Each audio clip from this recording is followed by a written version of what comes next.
Firaministan Isra'ila Benjamin Netanyahu ya bayyana cewa yunƙurin kafa ƙasar Falasɗinu na iya jefa rayuwar Isra'ila a cikin haɗari.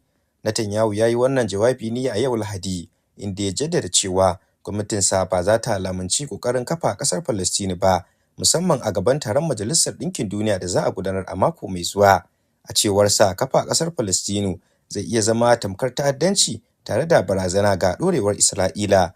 Ya ƙara da cewa za mu tsaya tsayin daka a kowane mataki domin daƙile yaɗa ƙarya da kuma kiran kafa ƙasar Falasɗinu. Ƙasashen duniya za su ji sahihin dalilinmu a mako mai zuwa. Tambayar ma'anan ita ce, idan Isra'ila na ganin kafa ƙasar Falasɗinu barazana ce ga wanzuwarta, yaya za a fassara kisan kiyashin da ake ci gaba da yi wa al'ummar Gaza? Ƙarshen labaran kenan. Abdullahi Isa Aliyu, Aminci TV.